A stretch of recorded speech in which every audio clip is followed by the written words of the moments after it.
Welcome to another edition of the RJ Young podcast. I'm RJ Young. Today on the show, you're going to hear from a phenomenal quarterback. His name is Mason Fine. Passed for over 12,000 yards at the University of Texas. Was really put on a national scene when he passed for over 4,000 yards as a sophomore. Famously led a game-winning drive against Pete Golding, Marcus Davenport against UTSA. He talked a bit about that. He talked a bit about wanting to be at the NFL Combine, but if you know anything about Mason's story, you know that this is par for the course for him. He knows that he's had to be twice as good as somebody that comes from a bigger school just to get where he is now. That includes coming out of a small town in Peggs, Oklahoma. It's got 813 people, and it took a real effort just to get him the one offer to UNT, but he got the one offer from Seth Luttrell and Graham Harrell at a time when they absolutely needed a quarterback. And all he did was work his way up through the ranks and end up getting the call in the fourth quarter of a ball game as a true freshman, never needed a red shirt, and came right in and played some great football. I've enjoyed the dude for a very long time, and this is my first opportunity to talk with him on the phone, and I can't tell you how great he is, how well-spoken he is about UNT, about Peggs. He is humble as all get out. I am pulling for him, and I believe that after hearing this interview later in the show, you'll be hearing from him as well. If you are new to the podcast, please consider leaving a 5-star review. Please consider sharing it with a friend.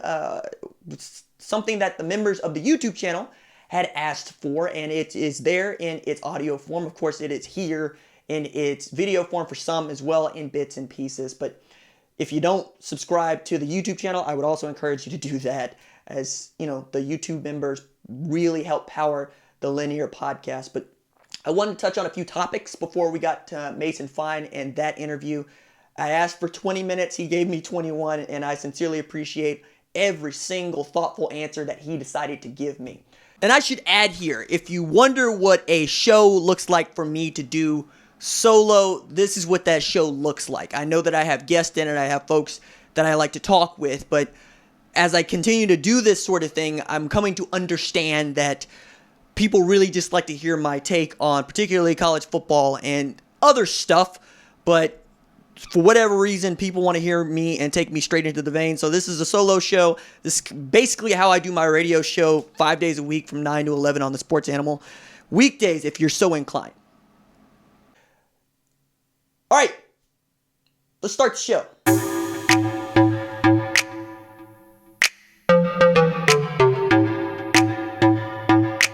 So I want to start with a look at college football around the country. I want to start a look with Ohio State and the move that they made, not just to give Ryan Day an extension that he very much deserves and is warranted. It's going to pay him around $7 million by the end of it. Only a handful of coaches are making that kind of money right now.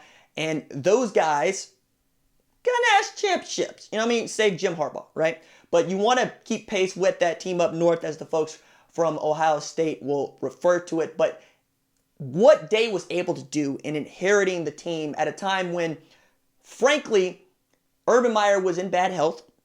It's well documented by now, but it was mostly his team for stretches there, right? And he was the offensive coordinator, and they looked really good all the way through with Dwayne Haskins. Yes, they got beat by 30 against Purdue, and we all make our jokes about it. And that's the reason why they probably did not make the college football playoff in a year where Oklahoma did. But they showed what they had in that Rose Bowl win over Washington. And then, here we go. It's Ryan Day's squad for real. And what's he respond with? An undefeated regular season where they win 4 games against teams that played in conference championships, and a couple that end up, right there at the end, like Florida Atlantic ended up winning Conference USA. Miami of Ohio, right there at the end of all of this. Wisconsin, right there with Ohio State at the end of all of this. Their schedule was ridiculous when you look at the quality of opponents that they played. And I can understand why they feel that they had an argument, even with the schedule that they had, that they should have been in, the 1 seed, as opposed to having to play against Clemson as the 3rd seed, right? but they play in the Fiesta Bowl against Clemson, and they end up taking that L. Justin Fields, though, is every bit as good as we thought he was going to be coming out of high school. Put together the kind of performance that got him on the podium, or not on the podium, but at the Heisman ceremony, which for me is on the podium. I mean, you're one of the guys that's invited to the ceremony, you're on the podium, right? But the award ends up going to Joe Burrow, who I think quarterbacked the greatest college football team of all time. But I've made this argument before, and I'll make it here. Ohio State is right there, right? They had one of the great college football seasons of all time. They took an L, right? Clemson also right there, 29-1 over the last 30 games, which is ridiculous. This is all the reason why we think LSU is the best of all time, because the quality of opponents from 1 to 3 is as stout as we've ever seen in the sport. I mean, Oklahoma being the 4th spot by a margin, and then LSU showed you what that margin was, 35 points, 63-28. But this year, he loses Jeff Hafley to a head coaching job at Boston College after 1 year calling the defense and putting out the best player in the NFL draft, I believe, in Chase Young at defensive end, who's a monster, right? A defensive player invited to the Heisman ceremony. Ohio State, as you know, had 2, right? And I make the argument that he was the best player in all of college football, period. But in losing him, he needed to fill the void. Thought perhaps it'd be Greg Mattinson that takes it over. You might look at Larry Johnson, because all he's done is turn out Joey Bosa, Nick Bosa, and yes, Chase Young into what we all think of as first-round NFL draft picks. Nick Bosa had one of the greater seasons that we've seen from a defensive end as a rookie in some time. We all know what kind of a player Joey Bosa is and was, and Chase Young could be. I mean, he's the predator out there, right? But in making the hire to bring back Kerry Coombs, it seems like he hit it out of the park, because I watched Coombs' press conference, and I'm terribly impressed. He's excited. He's energetic. One of the first things he did when he hit the microphone was like, ooh, do I really need this? You guys, okay, well, I'll use it if you guys think I need to use it. But he's loud. He's boisterous. And he took the approach that I think that you should take when you're coming into a situation where all they've done is win. You need to learn how they do it, right? You need to go talk to Larry, talk to Al, and talk to Greg and say, okay, I've watched the film, but I need to learn your terminology. I need to learn what makes these guys go. I understand that I'm the play caller. I'm making the play calls, but I'm not trying to fix what ain't broken, right? And I love that approach, because it shows the humility that Coombs has, even as the coordinator, coming in saying, no, we're not running something different. They have something that works really, really well. I just want to make sure that I don't screw it up. And he's getting a guy back in Shaun Wade that I think can really help them get back to the college football playoff and give them an opportunity to win a national championship. Because you return Justin Fields, I know you lose J.K. Dobbins, but Master Teague can be that good. And you also get Julian Fleming. And Julian Fleming is the best non-quarterback the best non-quarterback playing offensive football. Okay? Brian Brzee, I think, has got more positional value. That's why I would rate him higher, because he plays defensive tackle, and it's really difficult to find those guys, especially the ones that can play right away and help you. But knowing that Julian Fleming is on Ohio State's football team is knowing that you have one of the best wide receivers that I've seen on film since Dorial Green Beckham. He's just that good, and he's never fully focused on football before. This is going to be the first time he's done that. So having him with Garrett Wilson, I think, is going to be phenomenal. Being able to keep Kevin Wilson on his staff, I think, is phenomenal. All you're doing is getting better. That's all you're doing at Ohio State, right? You got Paris Johnson. We understand that the offensive line was good. We understand the offensive line is going to be good again. I don't see anybody else challenging them in the Big Ten this year. I know that Michigan feels like they might, but they're trying to break in a new quarterback. I know that Wisconsin feels like they might, but they lost Jonathan Taylor, who was one of the most prolific tailbacks that we've ever seen through 3 years at any time in college football, right? You could talk about Penn State perhaps being the challenger in their own division, right? I get if that's how you feel with Sean Clifford, Noah Cain, I love coming back, especially with the first guy to earn All-America honors as a linebacker at Penn State since LeVar Arrington and Micah Parsons. They got an outstanding Cotton Bowl win against Memphis. Cool. I'll bite on that. I'll even let you have Minnesota as perhaps even a challenger because they return Tanner Morgan and they get a lot of their offense back. But it feels like it's once again setting up for Ohio State to make a run at this thing. And I would not be surprised at all if we're talking about them basically putting together the kind of regular season this year as they did last year and really shaping how Ryan Day is viewed around college football. And then you won't have a choice, Ohio State fans. You'll just be, once again, one of those teams that is being talked about losing their head coach to the NFL. Welcome to how Oklahoma lives, because that was the one-to-one that people were making when Ryan Day got the job. He was elevated from within. He's an offensive coordinator. He's really great with quarterbacks. He's really great with his offense. And he's a great manager of men and leader of men. Sounds like the kind of guy NFL folks think should be playing or should be coaching NFL football.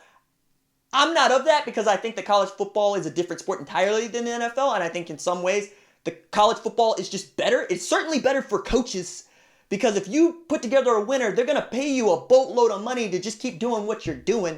The only difference is, do you like recruiting? Do you like being out on the road? And that's where I go back to Kerry Coombs, who's coming from the NFL after telling Mike Vrabel that I think I want to do this, and Vrabel supporting him, to going back to recruiting, and he seems to be fine with that and like it.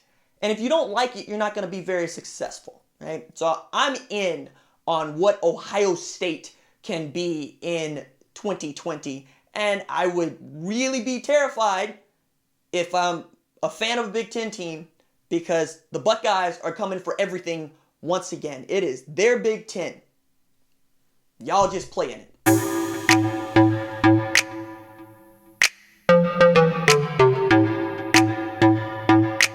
So I think we do this thing wrongly when we talk about the NFL scouting combine.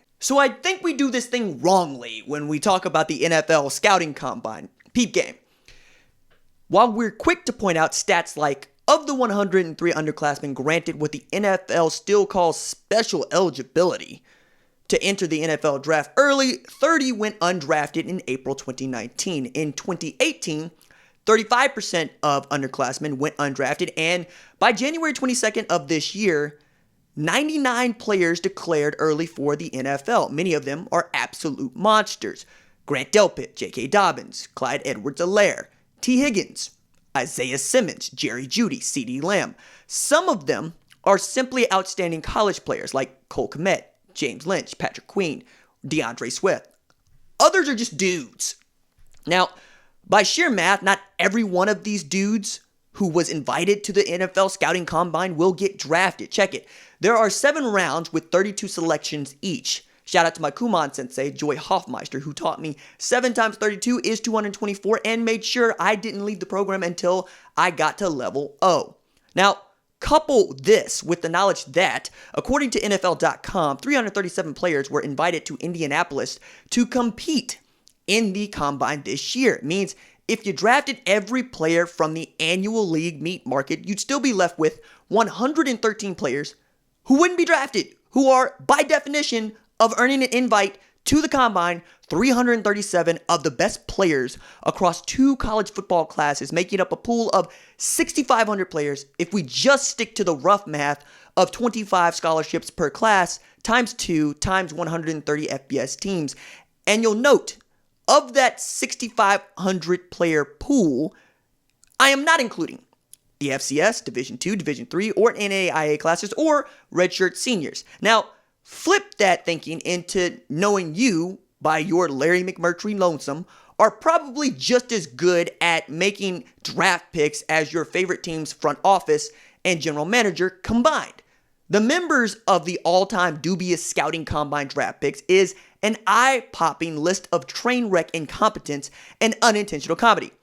Like Tim Tebow, he was, selected the 25th overall pick in the 2010 draft as a quarterback. And that dude didn't even go through the QB drills at the combine because he was trying to fix his broken throwing motion and didn't want to display that travesty at the public pro day we all agree matters. I feel like a quarterback should be able to throw in his underwear whenever possible, and should. He had one decent series in a wild card game, but was so bad as an NFL quarterback that the Broncos traded him to the New York Jets, and he continued his slide into an SEC network analyst role and the AAA Syracuse Mets. I didn't even know the Syracuse had Mets. Point is, the Broncos spent a first round pick on a guy who wouldn't throw a ball in his underwear. Bust. In 2012, the Jets wasted a second-round pick on Stephen Hill, a man who played wide receiver in an option offense, but he ran a 4.36 in the 40 coming out of Georgia Tech, so they took him, and he turned in 594 yards receiving and 4 touchdowns in 2 seasons. Bust. In 2007, the Tennessee Titans used the number 50 overall pick on running back Chris Henry, a man who averaged just 3.3 yards per carry and never rushed for more than 600 yards in 4 years at Arizona. But he dropped 4.4 in the 40 at the combine, and that was enough for the Titans. In 11 games across 4 friggin' years, with 0 starts, he rushed for just 122 career yards. Bust. I will never let my dad forget that the Seattle Seahawks selected linebacker Aaron Curry with the number 4 overall pick in the 2009 draft class. Coming out of Wake Forest, he ran a 4.58 in the 40, jumped 37 inches in the vertical, and that was enough for Seattle to make him the highest pick at linebacker since LeVar Arrington went number 2 overall in 2000. But LeVar Arrington? Aaron Curry is not. KJ Wright made like Killer Mike and Opie and ran the jewels on Curry's spot, cooked Curry Indian style, and gave him the runs out the league. Bust.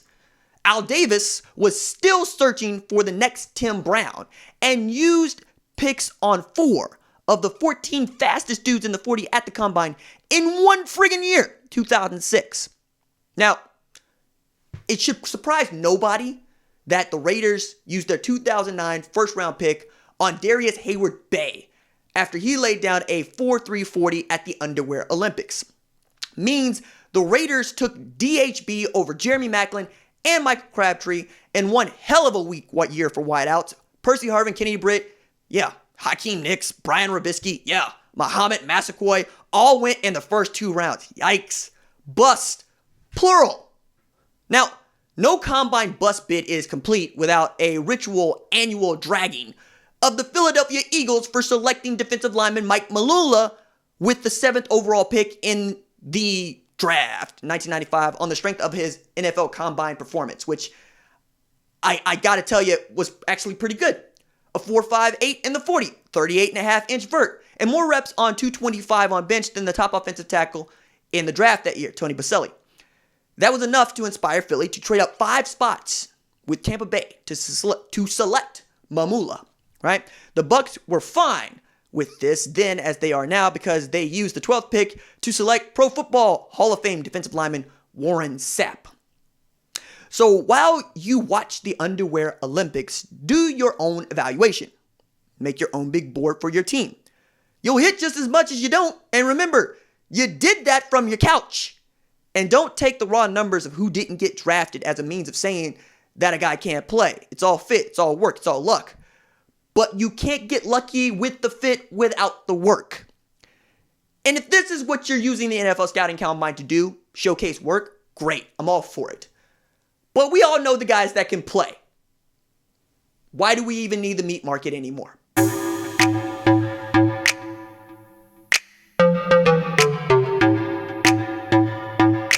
So all of a sudden, Kirby Smart is the most hated man in college football. All of a sudden, Kirby Smart is the villain in college football. And you know what?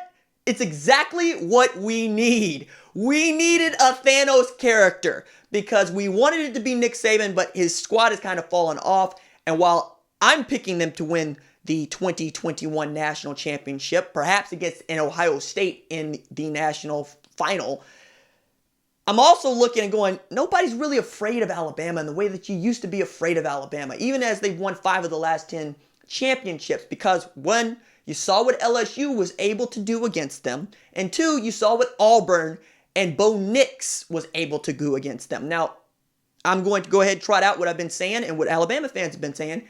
Hey, we were hurt. We didn't have our starting quarterback against Auburn. I'm like, well, it's Bo Nix, right? It's Bo Nix. But one of the reasons that we have to look to Kirby Smart to be our villain is because Nick Saban is entering this place where you find more people that respect him than load with him, right? It used to be that you load Nick Saban. It used to be that you load Alabama. Now it's just tremendous respect for what they built and how he's been able to sustain it. Nobody loads Ed Orgeron. It's kind of impossible at this point. He is the most lovable college football coach in America today. And he's got his extension and his raise to show now. He's got his national championship as a head coach. Guys want to work for him. Kids want to play for him. I don't know that they're going to be anywhere near as good as they were last year, but they're still good, right? Everybody looks at Gus Malzahn and says that's an eccentric character, but nobody's scared of him. Nobody is also rooting against him, right? Dan Mullen is eccentric. He also a good recruiter, but he's coming out of a SEC East where he just hasn't been able to win the world's largest cocktail party. And that matters, right? Whereas with Kirby Smart, you're talking about a man who really has become a villain to Alabama fans more than he's become a villain to everybody else. Now, Oklahoma has its history with Georgia dating back to the Rose Bowl, right? Where Oklahoma had a 2-digit lead, and then Lincoln Riley squib kicked it, and you end up losing that game. And then Georgia-Alabama played for the national championship where they had a double-digit lead, and they lose that game. But the reason that we have such animosity, I think, and the reason why we look at Kirby Smart like a villain is because we know that he's been recruiting sideways, both with assistants and with recruits, dating back to the day that he got the job at Georgia. So in the winter of 2015, Kirby Smart is wearing two hats. He's defensive coordinator at Alabama, and he is the head coach for the Georgia Bulldogs. And he decided to go into the inner sanctum at Alabama and take a photo with his phone of the recruiting board.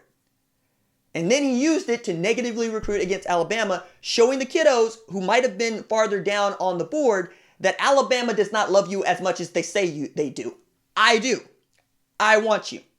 So he used that, and then he did things like, I'm going to go and flip Jake Fromm from Alabama, who was committed to play there, ends up at Georgia. You can make an argument that Jake Fromm was not a great quarterback at Georgia, but you cannot say that he did not beat out other guys who flat out just decided to leave, okay? Jake Fromm beat out Jacob Eason, kept at bay Justin Fields. That's what you need to know right now. That's what you need to know about Jake Fromm. And one of the reasons why Kirby Smart is so, right, just kind of, let's say, shall we say, between the hedges with some other guys as Georgia football fans, because they're like, hey, both Jacob Eason and Justin Fields are just better quarterbacks. But now you got Dwan Mathis, you got store brand Cam Newton and Jamie Newman. You have Carson Beck. You're probably going to end up with Brock Vandegrift signed before it's all said and done. So you're in a good way with the quarterback. Plus you got a new offensive coordinator in Todd Monken that knows how to turn Wes Lunt at Oklahoma State into a 550-yard offense. Like, it still baffles me. You're in good hands. But it keeps getting deeper with Georgia and Alabama and college football at large, because Kirby Smart also famously fought for Maurice Smith, who the SEC needed to grant a graduate request waiver so he could go to Georgia. And now you're seeing them go head up for a lot of different kids. And for me, it's almost like seeing Nick Saban get a dose of his own medicine, right? It is seeing Nick Saban see someone who is challenging the throne, but also feels fit to challenge the throne because he's at Alabama for like 9 years before he takes this job. So if anybody knows how Nick Saban works, it's Kirby Smart. So Dirty Kirby out here saying, no, I need to get it. And if I got to go after Alabama in ways that are not necessarily ethical, I'm going to do that. Now, whether or not that ends up being the case, we know that most college football coaches who were assistants for Saban have not fared well against him. But now we're in the deepest SEC we've ever seen for coaches. And we've seen what most people have done in the SEC is just try to hire someone who has worked for Nick Saban to try to knock off Nick Saban. And the guy who ends up knocking him off in a very real way, winning a national championship, is the one guy that we can look at that we did not expect to, one, have the job, and two, hasn't worked for Nick Saban in that way, and that's Ed Orgeron. Right? Everybody else, Lane Kiffin, offensive coordinator at Alabama. Jeremy Pruitt, defensive coordinator at Alabama. Kirby Smart, defensive coordinator at Alabama. You know, we keep going down the list, and we can see guys that have connections to this man. Like, you can play this 6 degrees of separation. Jimbo Fisher, coordinator for Nick Saban at LSU. So I'm fascinated by the idea that SEC folks continue to try to hire his assistants. and that Kirby Smart is the guy who does not care how Nick Saban feels about it. Okay, he's going to go to Scott Cochran, who has been working at Alabama forever, dating back to when Smart was brought on staff with them when they took over Alabama in 2007. And he offered him a raise and a promotion. Said, you're no longer going to be the strength coach, you're going to be the special teams coordinator. Now, there are folks who are close to Alabama who would tell you that this is not a bad thing for Alabama, that Cochran needed to go, he passed his time, and he was doing some things that are no longer in keeping with modernizing how you build college football players. That said, being special teams coach in Georgia, they probably wouldn't have wanted that either. I don't know that you wanted to give that man an on-the-field position at Alabama, but if anybody could be able to do it and make it work, it would be Nick Saban.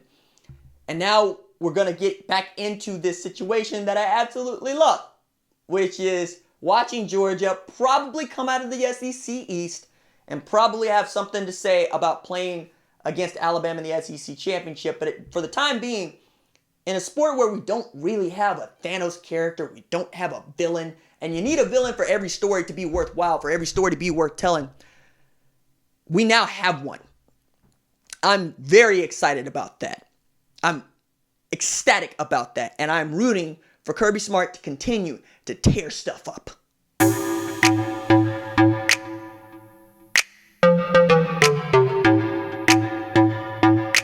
So Texas is in a pivotal season, as many know, right? 3 years of Tom Herman have yielded 25-15 for an overall record. You're talking about a Texas Bowl win, a Sugar Bowl win, and an Alamo Bowl win. All bowl wins, right? Okay, cool. But is it where Texas wants to be? Absolutely, positively not.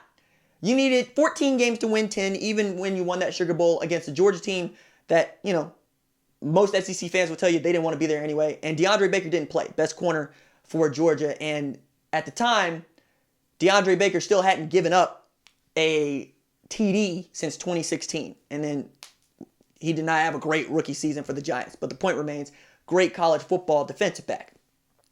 So you're looking at Tom Herman and you're going, okay, something needs to change. And he heard you. So he goes and he fires Tim Beck. He fires Todd Orlando. He hires Mike Yurcich as his offensive coordinator. And he hires Chris Ash as his defense coordinator. And he's blowing up basically everything but Herb Hand, right? Even removing the play calling privileges from himself. He's going to be the CEO coach this year. And it needs to go right for him. They need to be back in the Big 12 championship game, and they probably need to win a Big 12 championship for him to feel secured. Because Chris Del Conte, the athletic director at Texas, has said, look, you trust your head coach, but he knows you only get to blow up your staff one time. You only get to pull that move once. But you got to get something out of it this year, because taking L's and the way that they took L's ain't going to go down well. You can't lose to Texas Christian in a year where they have a losing record. You can't lose to Baylor ever, even in a year where they win 11 games and they make the Sugar Bowl. We would have let you slide on LSU because, one, played LSU closer than almost anybody else, and that's one of the greatest college football teams ever, and certainly better than Oklahoma. But then you got beat like a drum by Oklahoma, all right? Got beat like you stole something. CeeDee Lamb saw 4 Texas defenders and took them all to the house, all right? 9 sacks of Sam Ehlinger. Something had to give, something had to change. Having to get a late field goal to beat Kansas ain't going to help you either, right? It's just not. Coming out in the 1969 unis and then needing a thriller on the Longhorn Network to beat Les Miles in Kansas, that's a bad look. Now, going into 2020, they have, once again, what I think is one of the better classes in 2020, and it's nothing new for the University of Texas. As a matter of fact, since Tom Herman has taken the reins, all they've done is recruit well. Literally all they've done. They have so many guys that terrify me, all right? Bijan Robinson out of Arizona, averaging like 17 yards per carry out of high school and 3 2,000-yard seasons, being compared to Alvin Kamara, terrifies me. Roschon Johnson fell into that running back position last year out of need, and now he might be the second best tailback on the team. You return a healthy Jordan Whittington, who is one of the best athletes in the country when he came out. You have Jake Smith over there, who is white chocolate. I love this kid. Like, in a year where Spencer Rattler was still playing high school football for Pinnacle and putting up numbers, The Gatorade Player of the Year was Jake Smith. Okay? Get that dude the ball. You have absolute trees on the outside in Brennan Eagles and Malcolm Epps. You have dudes. You have what I think is one of the most courageous and coolest leaders in football in Sam Ehlinger. Don't think much about him as a passer, even though he got better. But that dude fought back from so much, including losing his dad, and took the reins at Texas. I love him as a leader. I need to develop him into something other than Tim Tebow, right? Which is the comp right now. You need to develop him into a passer, and that's why you bring in Yurcich. But you need to put him in better position to succeed. It's a big part of it because he's a big, strong kid. He's got a huge lower body, and he's great running with the football, but you need him to be a precision passer. You need to develop him. And that's the story with Texas. You have to develop the players because it doesn't matter that you put together these top recruiting classes if the kids don't get better. You know, you had a top 3 recruiting class, and what do you have to show for it? You know, Oklahoma is begging for a top 3 recruiting class, particularly on the defensive side of the football. I think Caden Stearns could be one of the best defensive backs in all of football this year. Another guy that absolutely terrifies me.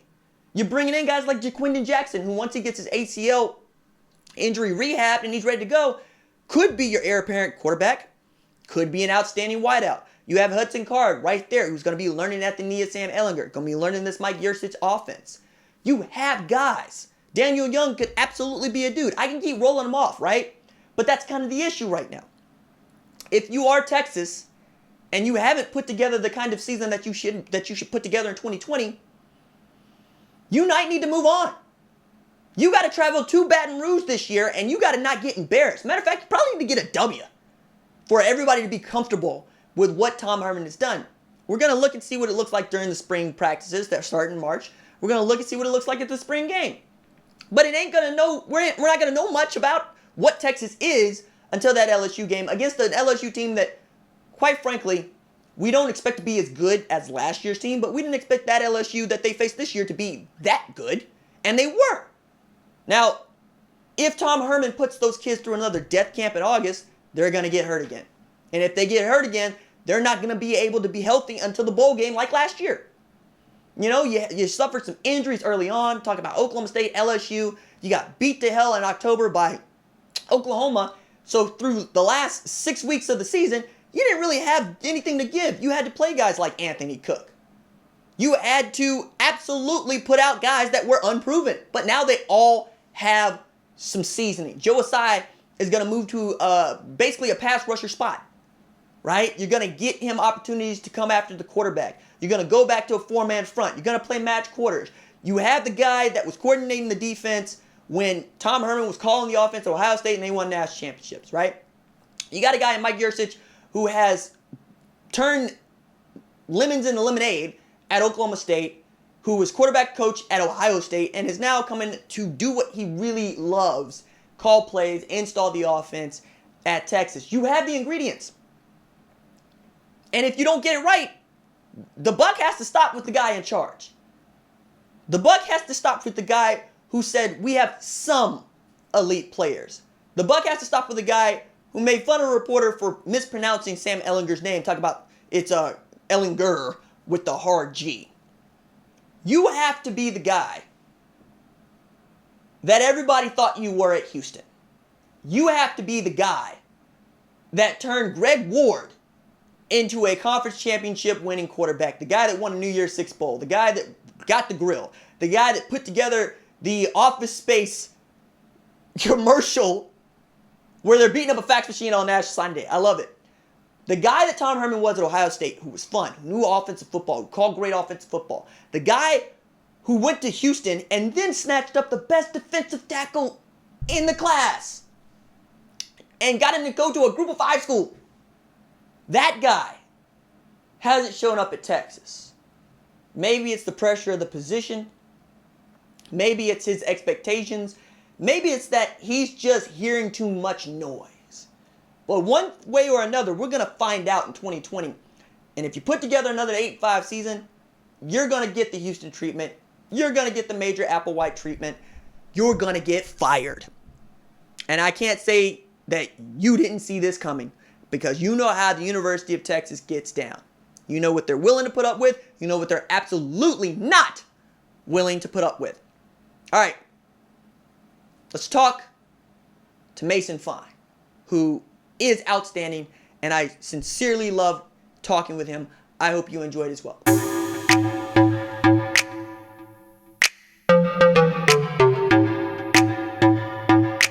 Okay, I lied. I have one more topic that I want to discuss that pertains to Mason Fine, but I kind of want to get in here because it shows what it really takes to be a great NFL head coach, but also what it takes to be anybody in the NFL, right? So the story is Bill Belichick is missing a part of the NFL scouting combine so that he could travel to Murfreesboro, Tennessee. What's in Murfreesboro, Tennessee? Well, a prospect is. A guy that did not get an invitation to the NFL scouting combine. His name is Tyshawn Render.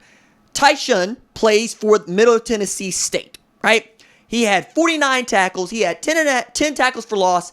He had 3.5 sacks as a 6'4", 256-pound defensive end for Middle Tennessee State. Those are great stats, but they're not necessarily the kind of eye-popping things that you see from guys that we've been talking till we're blue in the face about, like Chase Young. And one of the things that I love most is when this tweet was sent out that alerted us to Belichick being in Murfreesboro. It was one that was taken in the rain. Bill Belichick, who's pushing 70, in a blue poncho, watching Tyshawn with his shirt off, just going through his drills. The imagery is spectacular. It's spectacular because you got a dude that is straight up in the mud, from the mud, in the mud, going after it in front of one of the greatest of all time, Bill Belichick, who is really sizing him up and giving him the eye. And one of the things we know about Bill Belichick is he does not care where you played football.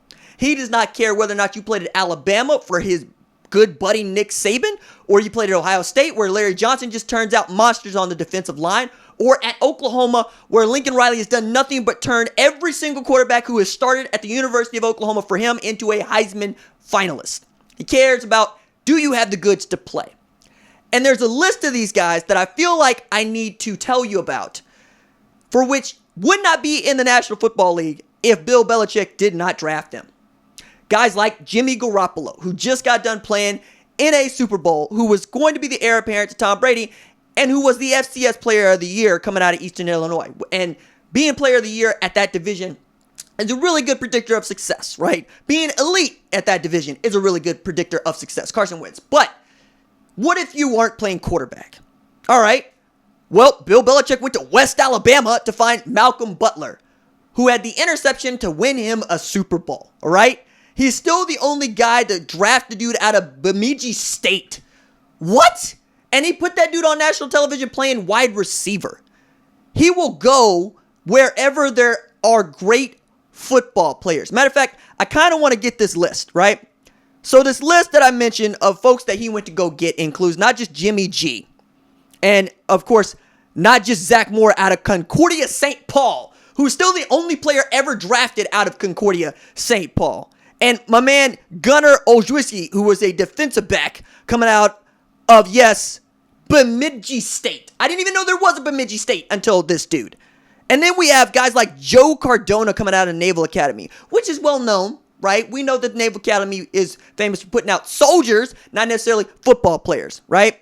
Shouts to my man, Owen Ostrowski. That is Jerry Ostrowski's kiddo, who received his first Division I, first ever offer to play college football for the Naval Academy. That is so awesome. That is so... Junior, you're awesome. Sorry. All right, back to the segment. Derek Rivers out of Youngstown State. And then we got Keon Crossan out of Western Carolina. We got Gruger here coming out of Eastern Illinois that we all know about, right? These are all guys that Bill Belichick decided could play football. And because he decided to play football, we give them the benefit of the doubt, right? But it also speaks to what Bill Belichick loves most, which is coaching football. 46 years as a coach, 21 as the head coach of the New England Patriots, 6 Super Bowls.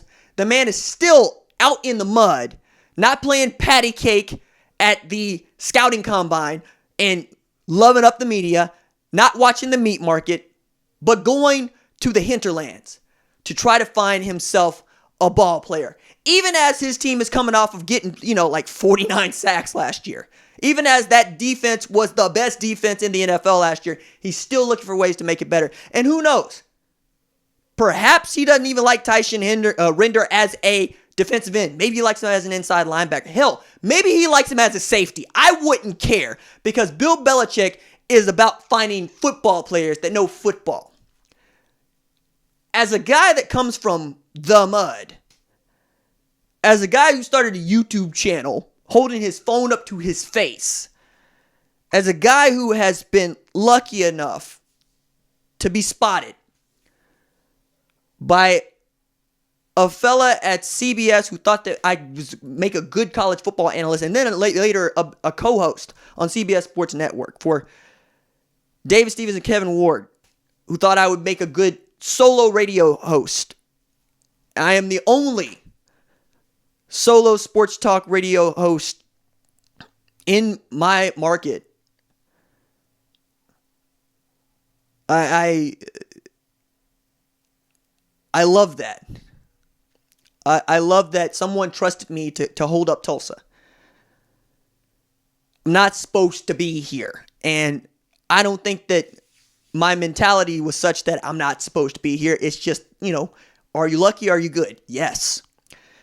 Tyson Render's good. He also needs to get lucky.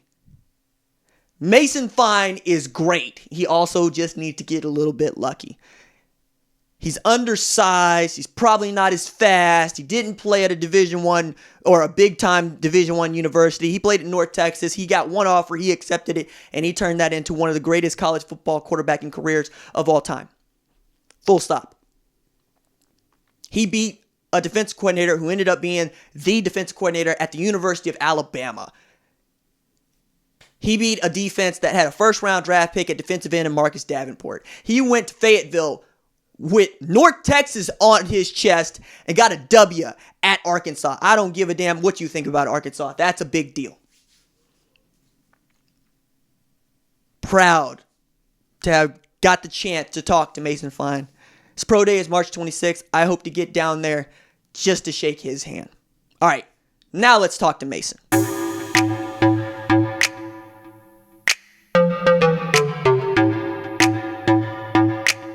Okay, so I'm joined by Mason Fine. Mason, thanks so much for taking the time. How you doing? I'm doing well. Thanks for having me. I appreciate it. No, I appreciate you. You took time to set this up and help me out with this. And one of the reasons that we picked today is because you spend about 6 hours training most of the day?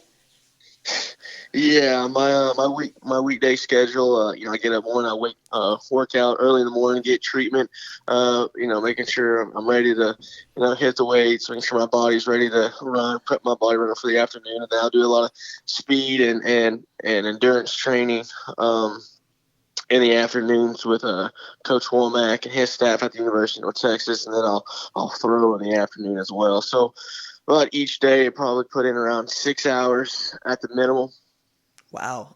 And that's basically in keeping with practice for you while you were quarterback at North Texas, correct? Yes. Yep. Okay. Correct. So I'm going to go ahead and ask, how do you feel about the Combine? It's something I always watched as a kid growing up. And, I've been watching, the guys coming in to the Combine this year on Twitter and keeping with it very closely, just kind of, using some comparison, and looking forward to seeing what numbers they put out there and seeing what they throw on the TV. And, wish I could be there in person and to, showcase my talents. But, I'm here in Denton, Texas, and I'm just keeping my head down training, focusing on what I can control. That sounds in keeping with how you ended up at North Texas in the first place. Let's start with, when did you start playing football? I started playing football in the 4th grade. I remember watching a guy named Adrian Peterson on TV, and I was like, Dad, I looked at my dad and said, Dad, I really want to try that. So the next football season, he took me down to Tahlequah, Oklahoma, a little youth league down there, and I started playing there, and it took off ever since. Once after that season, I had the football bug, and that's all I really wanted to do and wanted to play quarterback. So you've always been a quarterback. You never thought about playing running back like Adrian Peterson? Not really. I like the thought of throwing the football. At that age, I played baseball younger. Before that, so when I went out there, I kind of knew I could already naturally throw a little bit better than the other guys, and I liked the feeling of coming in the huddle, calling the plays, you know saying the cadence and receiving the ball and kind of everything going through the quarterback. Kind of liked that idea, and I liked throwing the football, and I knew, hey, a quarterback can run too, so why not do all of it? So I chose quarterback. No, I like that. I like that a lot. Mm-hmm. So in becoming a quarterback, what's the thing that you learned was the toughest thing for you to overcome? The toughest thing I had to overcome was probably just, especially in high school, it would be being a leader and being vocal when needed to be vocal. I think before that I was kind of a shy, quiet, introverted guy, and really when I got to high school, my head coach Matt Hennessy really taught me a lot of great values of kind of what leaders did on and off the field, and really just kind of kind of showed me how people are, and we studied the human psychology of stuff, and really how are you going to be a better leader and really lead a team to win games and stuff like that. And that was a real big learning curve for me, because I never really focused on doing that, and that's probably one of the toughest things I had to learn and really study and be very aware and observant of other people around me. What was Coach Hennessy's first impression of you when you got to Locust Grove? I knew he was a very intense and passionate guy, and just my first conversation with him, I loved that, and I knew he loved the game, and I knew he wanted to win, and at the time really turned that program around, and he sold it to me. I mean, he had a great sales pitch, and I knew this guy was very passionate about the game of football, and that's what I loved most. Well, what did he think of you? I think, he heard from, people around that, hey, there's this kid, K through 8th, really good quarterback, and, might want to give him, a chance, just talk to him, and, I guess decide where he wants to go to high school. So I honestly think his first impression, I never asked him this, but I would have to assume there's probably a little skinny, little short kid saying, this guy can play football. So I honestly think that might be his first impression, but don't quote me on that. Well, it's interesting that, from that perspective, because when I tell people you're from Pegs, they say, you mean Beggs? And I said, no, I mean Pegs. I mean with the P. Yeah, that's it. Every time people say Pegs. Oh, I know what Pegs are. No, with P. Right. Pegs. Yeah, same thing here. So word seemed to get around that you could toss the football around. And, I mean, what was it like for you to be able to play at Locust Grove? And then when people were coming to you to tell you, hey, you're breaking this record or you're breaking that record? Playing at Locust Grove was really special. I mean, just especially being able to turn that program around with Coach Hennessy and the other players there. Turning that, in the previous 2 years, that program was 2-28, and now, we're being state contenders every year. To be able to see the pretty much the community buy-in, the community support, and people really, the stands filling up, getting more filled up week after week was something really incredible. And it was awesome. And the support I got from Locust Grove, I'll never forget the amount of support I got. And that was really what really kind of brought me into the perspective of family and community and people. And it was something really neat. So I have to admit, I hadn't heard of you until John Hoover took it upon himself to basically try to embed himself with you while you were going through your season. What was it like for him to just kind of be in your back pocket? Oh, it's a relationship, a friendship that was created, and I can't thank Hoover enough for doing what he did and kind of telling me and Pirtle's story. And he's honestly, throughout this journey and this process, he became a very close friend to not just me but also my family. And I have the utmost respect, and anything I can do for that guy, I'll do it in a heartbeat. It's awesome to have someone like that and be willing to help me out in any way possible. And just, it was really something special and something I still cherish to this day. So I can't thank Hoover enough for what he has done, because who knows, maybe if he didn't, do all that hard work or tell my story, he knows where I would have been. So.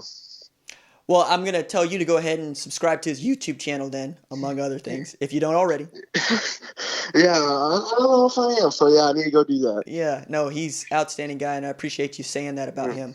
I get to call him friend, too, and I feel blessed about that.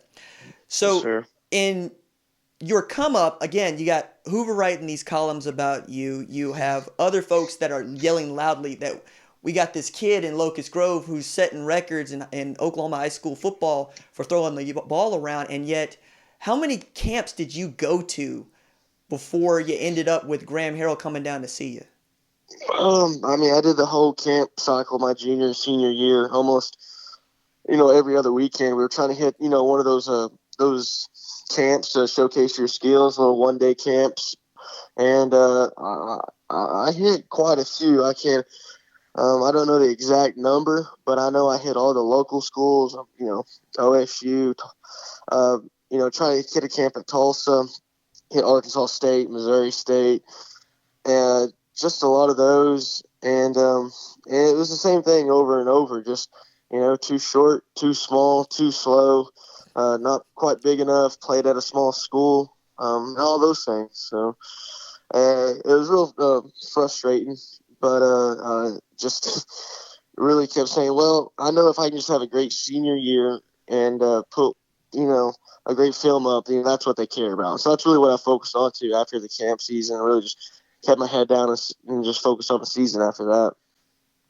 So how did you end up with your offer from North Texas? Yeah, so, going into December, really not a whole lot of interest. A couple Division II schools, and then I know OSU was interested in having me as a preferred walk-on, and North Texas just fired their previous head coach and hired Seth Luttrell, and Seth Luttrell is from the area of Muskogee, Oklahoma, and somehow he knew Matt Hennessy, and so Matt Hennessy gave him a call and said, hey, just check out this kid, this quarterback I got, and so they did. Well, luckily, Luttrell took his word for it. Sit down and watch some film with Coach Harrell, and then about a week before signing day, Coach Harrell came into the school and really kind of, I think, just sizing me up, wanted to have a conversation with me, just want to see what type of person I was, and noticed that, during that process, they were trying to get quarterbacks, but all the quarterbacks weren't interested in North Texas. And Coach Harrell said when he came down and saw me, he just saw that I was just very grateful and ecstatic about the opportunity that may present itself. And he said that's what he liked a lot about me, and really didn't care about how tall I was. He didn't come down there with a measuring stick and all of that, but he did go back to Coach Luttrell and said, seems like a good kid, but he is small. But came down there that weekend, and they talked it over, and I committed on the spot. Oh man, no, that's and I got to tell you, there was a lot of us that were very excited, and then you vindicated yourself and you vindicated others with your play on the field. But as I understand it, you called yourself the 7th-string quarterback at UNT when you got there.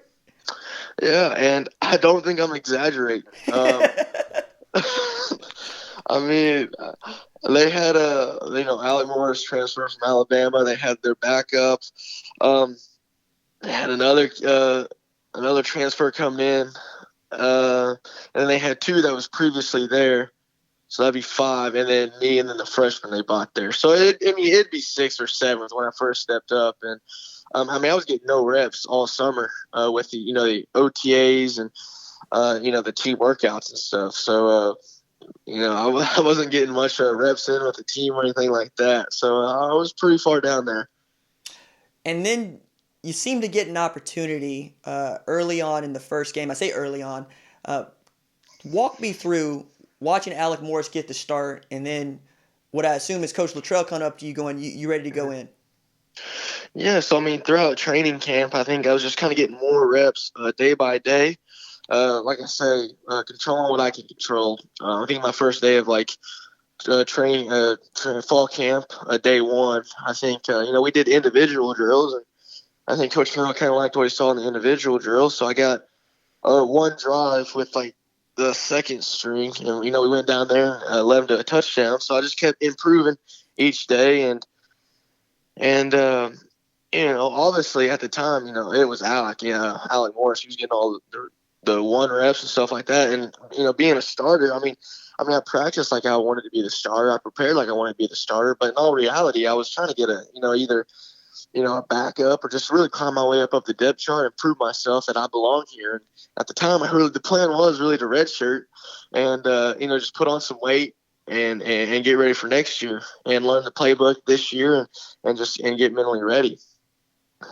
But after fall camp, they announced that I was the backup, and it's a little bit shocked, to be honest, because I didn't know about the splitting the reps where I'd be, second or third, so I didn't know.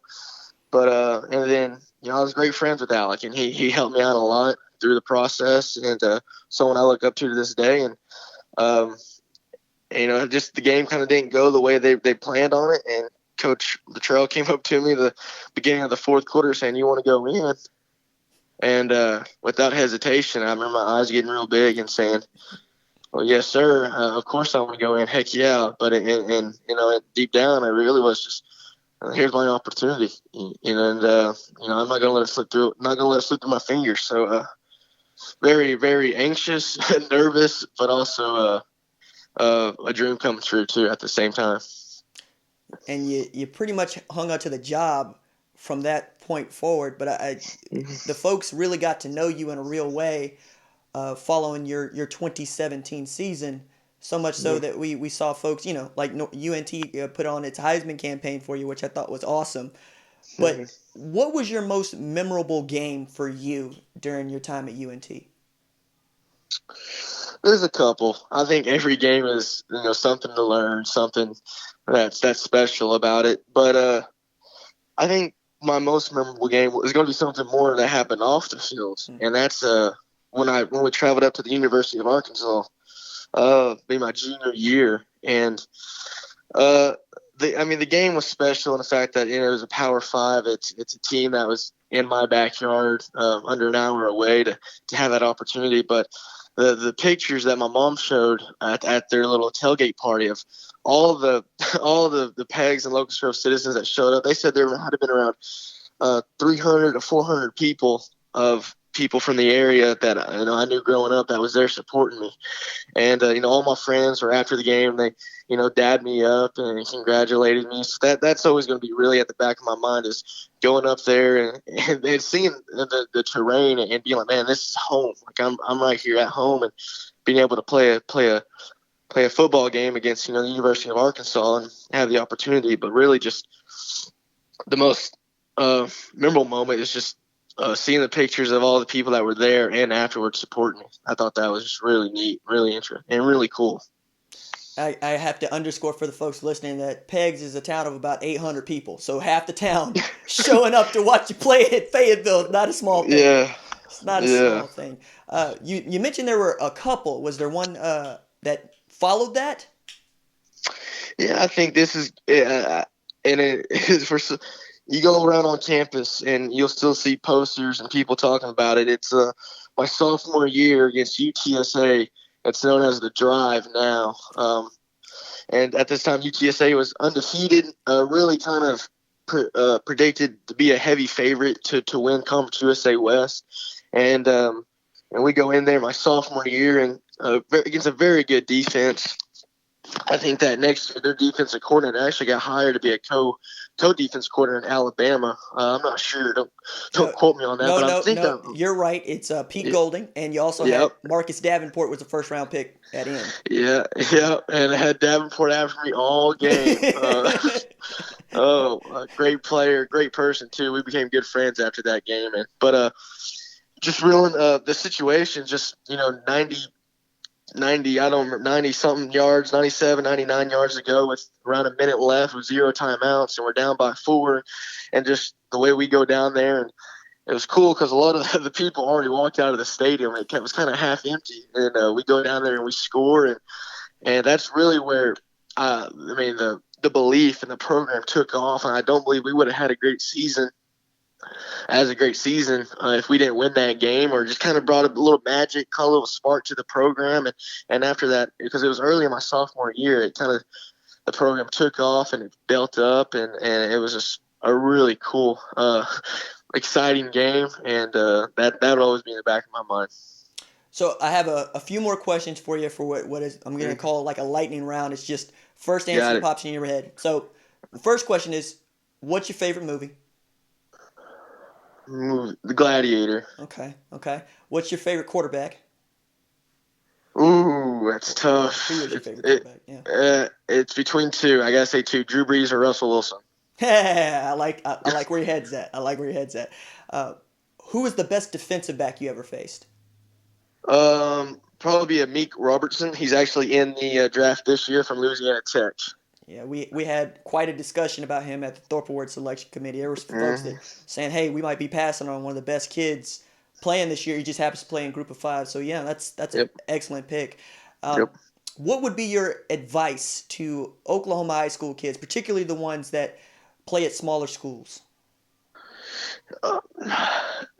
I think, my advice, it's smaller schools. I would say I'm not gonna lie to you. It's tough. You got to put on some good tape. You got to be coachable. You got to be fundamentally sound. You got to do everything right, and then some more. So I would say never get complacent. Always strive to get better.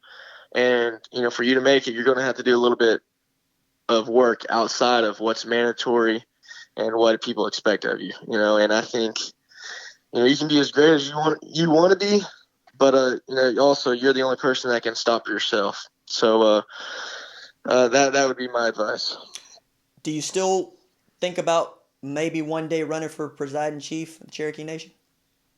It's still something that intrigues me. It's something that I've had a goal that's something I would want to chase or go after, and it's nothing in the near future that's something I would want to do. But maybe I'm a little bit older and a little bit more wise or wiser. Maybe that's something that very interests me and something that I could see myself doing. Do you want to coach after football? I've been thinking about that a lot. My plan A right now is just play in the NFL for as long as I can. And then after that, if the passion is still burning there with utmost desire and I just can't get away from the game, then coaching is something I'm going to have to do. Not something I want to do, but something I have to do. No, that's a heck of a way to look at it. Mason, I asked you for 20 minutes. You've given me 21. I sincerely appreciate this. Is there something that we didn't talk about, though, that you wanted to talk about?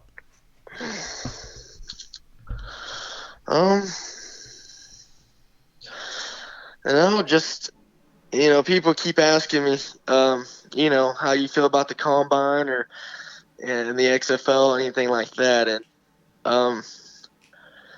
once I appreciate, the XFL, that's something I might do, but I want people to know I'm not going to ever lower my standards of trying to achieve my dreams. So that's something that, it's just a little, I'm not going to say irritating, but when people ask me, XFL something pursues, like, well, no, I'm pursuing the NFL. And that's something I'm always continuing to work on. And all I ask, and I've been saying it my whole career, I didn't get the combine invite or anything like that, but all I ask is for one opportunity. That's all I ask for. So I'm hoping just to get in training camp and just keep telling these scouts and these coaches, hey, I just need one opportunity and I'll make the most of it. So that'd be just something to just get out there and something I'm still striving for. So it's just end it on that, I guess. Well, man, you got the one offer and became the most prolific passer in NCAA history coming out of UNT. You set records. I only think you need one. I think you just need one. Mason, I sincerely appreciate this, man. I understand your pro day is March 26th, so we're all going to be rooting for you to put on a good show there, and I wish you the best of luck. Thank you so much, sir. Thank you, RJ. Thank you for having me, and really appreciate you taking the time to tell my story a little bit. Thank you. It means a lot. Yes, sir.